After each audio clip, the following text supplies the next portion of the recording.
Good evening friends. हमेशा की तरह हम फिर इस चैनल पे मिल रहे हैं।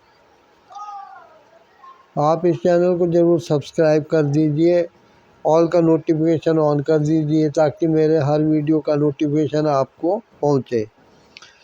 ये चैनल जो है उस पर पुरुष आयोग, प्रताड़ित पति पत्नियों द्वारा झूठे केस करना और परिवार के सदस्यों को गिरफ्तार कर देना, इसके बारे में जानकारी देने का मैं प्रयास करता हूँ।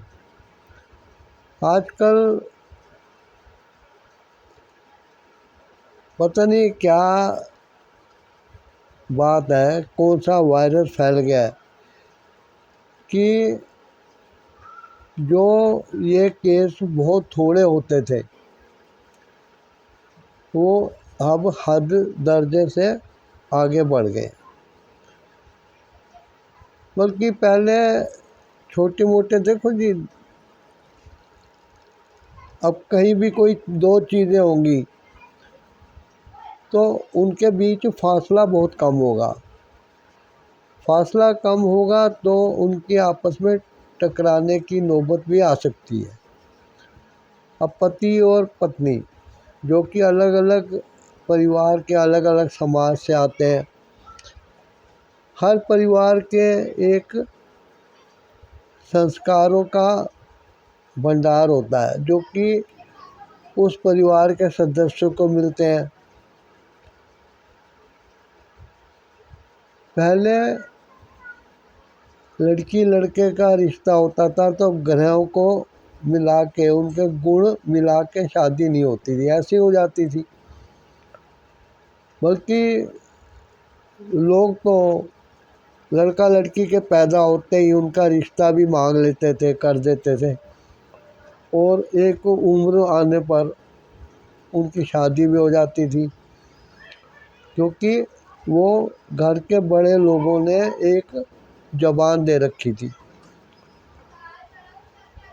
कोर्ट में, अदालतों में, राजा बादशाहों के दरबार में हमेशा से लड़ाई झगड़े के केस आते रहे।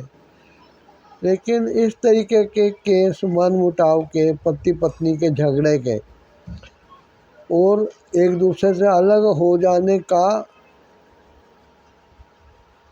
विचार लेके कोई कोर्ट में नहीं जाता था। ना इस झगड़े के कारण कोई आत्महत्या होती थी, ना कोई घर छोड़ के चले जाता था, ना कोई किसी को घर से निकाल देता था। अब जब एक परिवार के लोग आपस में तू मैं कर लेते हैं, खाने की टेबल पे शिकायत करते हैं कि उनको उनका मनपसंद नहीं मिला, दूसरों से कम मिला है, और ऐसी कई चीज़ें होती हैं। लेकिन ये झगड़े ऐसे ही होते हैं जैसे आम बात हो, उससे कोई इतना फ़र्क नहीं पड़ता था। लेकिन आजकल ये जो हमारे साथ कहते हैं ना, मिक्सिंग, रीमिक्सिंग, अभी मुकेश के गाने, लता जी के गाने, वो गाने तेज म्यूजिक के साथ मिक्स करके लोग सुनते हैं तो उन गानों की गंभीरता ख़त्म हो जाती है। ऐसे ही अब जब हमारे साथ विदेशी लोगों की संस्कृति, संस्कार मिक्स हुए तो हमने उनकी अच्छी बातों की जगह गंदी बातों को ज़्यादा अपना लिया। अब समाज में प्रगति होती रही और जैसे जैसे rule of law, equality before law, gender discrimination against law, ऐसी चीज़ें आई तो फिर लड़कियों का भी ज्ञान बढ़ा।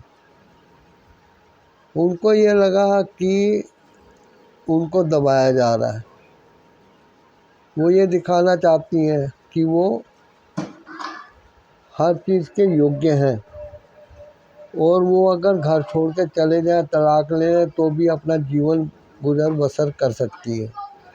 लेकिन जब तलाक की नौबत आती है तो फिर वो मेंटेनेंस की मांग, भरण पोषण की मांग करती हैं।